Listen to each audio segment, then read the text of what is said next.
Bom dia, meus irmãos, tudo bem com vocês? É uma alegria muito grande poder estar trazendo a palavra de Deus aqui, trazendo a mensagem, e espero que todos estejam na gloriosa paz do Senhor Jesus. Gostaria de dizer também que estou bastante feliz com o culto presencial que está para acontecer, né? Fico bastante feliz por isso. E durante todo esse tempo eu acompanhei alguns estudiosos, assim, profundos conhecedores da palavra, e eles se referem da importância do culto presencial, né? De suma importância o culto presencial para nós que somos cristãos, né? E também vai ser legal que haverá a volta dos estudos bíblicos. Eu acho que um dos estudos que a gente tem que estudar imediatamente, assim, entender assim a linha tênue entre a prudência e o medo, né?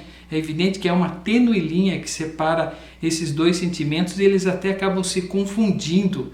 E nós que somos membros da Igreja de Cristo, eu penso que nós temos que dar uma estudada nessa linha, entender quando começa o medo e quando termina a prudência, não é mesmo, meus irmãos?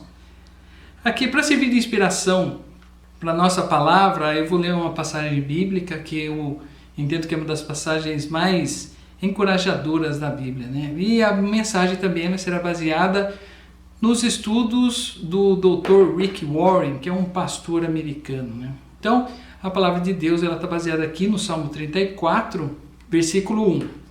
Louvarei o Senhor em todo tempo, o seu louvor estará continuamente na minha boca.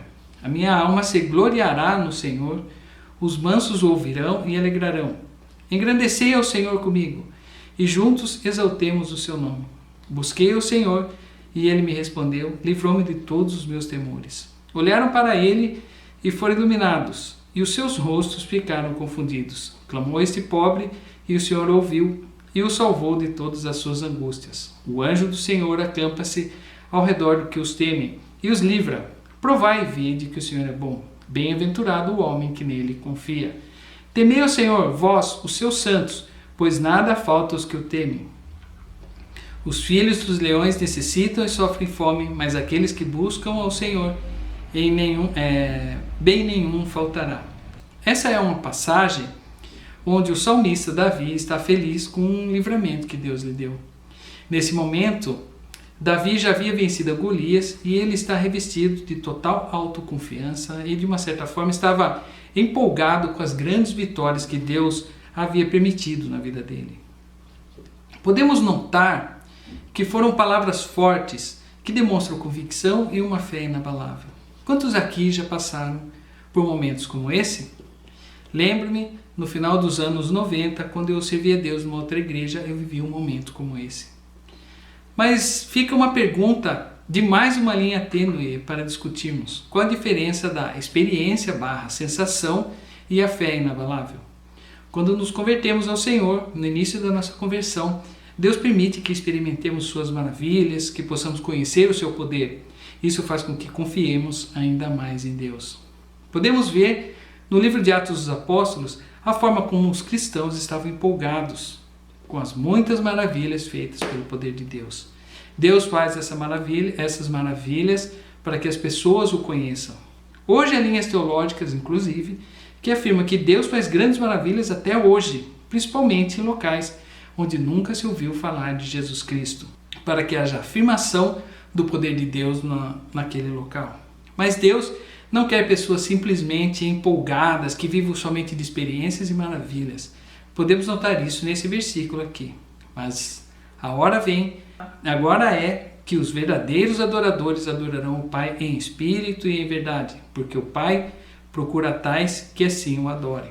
João 4:23. Assim como os pais esperam que seus filhos, depois de uma certa idade, tomem suas próprias decisões e sejam independentes e adquiram maturidade, Deus também quer que isso aconteça na vida dos seus servos. Quando os filhos nascem, os pais fazem de tudo por eles. Trocam sua roupa, dão uma madeira, carregam-na por todos os lados e com o passar do tempo as crianças vão se desenvolvendo, vestindo a própria roupa e começam a levar broncas, inclusive. Coloque isso no lugar certo, não demore no banho, deixe sua mochila arrumada para a escola.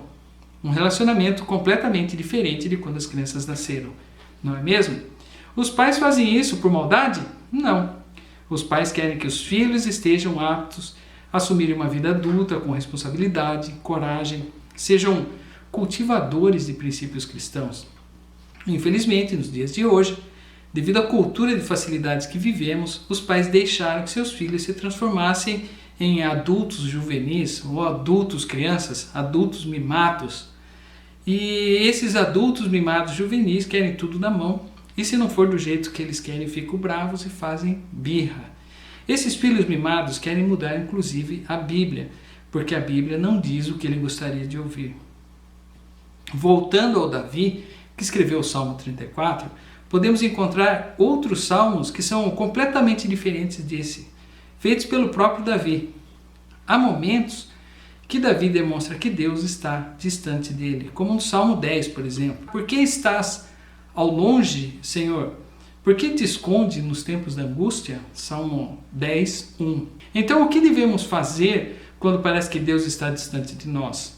Que a nossa oração não está passando do telhado? Segundo Rick Warren, a mais profunda adoração é adorar a Deus apesar da dor, dar graças durante a provação, manter a confiança em meio à tentação, render-se a Ele durante o sofrimento e amá-lo quando Ele parece distante. O relacionamento de Deus é mais ou menos assim. Fazendo uma analogia com as nossas amizades, seria o seguinte: você conheceu uma pessoa há muitos anos, desenvolveu uma amizade saudável e, devido às surpresas da vida, ficou muito tempo sem encontrá-la. Um belo dia você encontra e nada mudou. A pessoa é exatamente a mesma pessoa que você conhecia nos velhos tempos. Esse é o resultado de uma verdadeira amizade. O relacionamento de Deus, como eu já disse para vocês, é mais ou menos assim.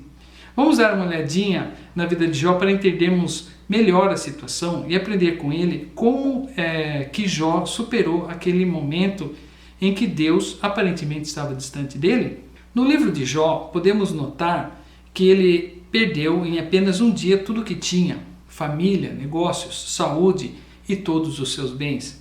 A situação se torna pior porque em muitos capítulos Deus não diz absolutamente nada para confortar o coração de Jó. Em muitas situações, como a que Jó passou, é comum ver pessoas que se revoltaram contra Deus. Eu mesmo conheço pessoalmente várias pessoas nessas condições. É uma pena. Mas Jó fez o seguinte: então Jó se levantou, raspou o seu manto, e raspou sua cabeça e se lançou em terra e adorou. E disse: nu saí do ventre da minha mãe e nu tornarei para lá. O Senhor o deu e o Senhor o tomou. Bendito seja o nome do Senhor. Jó 1, 20 e 21. Partindo para algo mais prático, é possível encontrar 4 passos para você superar essa fase que pode parecer que Deus está distante, mas que na verdade Ele tem permitido que você tenha um crescimento espiritual. O primeiro passo é admitir a sua fraqueza diante de Deus. Você está reconhecendo que Deus é o único que você pode confiar. Por isso não reprimirei a minha boca, falarei na angústia do meu espírito, queixar-me-ei na amargura da minha alma. Jó 7:11. O segundo passo é entender que o mesmo Deus que está te ouvindo é o mesmo Deus criador do universo. Porém, Ele sabe o meu caminho, provando-me Ele, sairei como ouro. Jó 23:10. O terceiro passo é confiar na palavra de Deus. Jó, na situação em que ele estava, disse o seguinte: do preceito dos seus lábios nunca me apartei, e as palavras da sua boca guardei mais que a minha porção. Jó 23:12. E por último, e o quarto passo, lembre-se do que Deus fez por você. Nesse caso, vamos entender que Jesus nos livrou de vivermos uma eternidade no inferno, sendo humilhado pelos homens e sofrendo na cruz. Mas ele foi ferido por causa das nossas transgressões e moído por causa das nossas iniquidades. O castigo que nos traz a paz estava sobre ele, e pelas suas pisaduras fomos sarados. Isaías 53:5. Entendemos que no início da nossa vida cristã, Deus até permite que tenhamos experiências e sensações, porém o que Deus espera de nós é que sejamos verdadeiros adoradores, tenhamos uma fé inabalável, podendo contar com Deus sempre.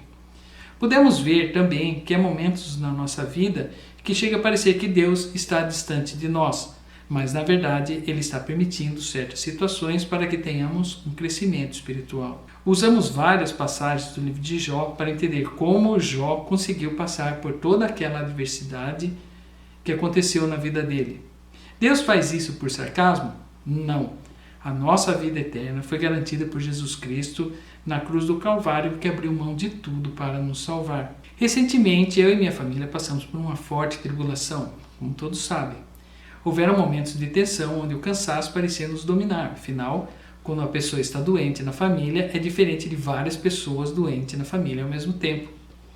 Quem cuida de quem, se todos precisam de cuidados? Porém, a nossa confiança em Deus não permitiu entrarmos em desespero. Obviamente que Deus usa de todos os recursos para nos atender. As orações das igrejas, os remédios, os médicos. Porém, algo me chamou a atenção.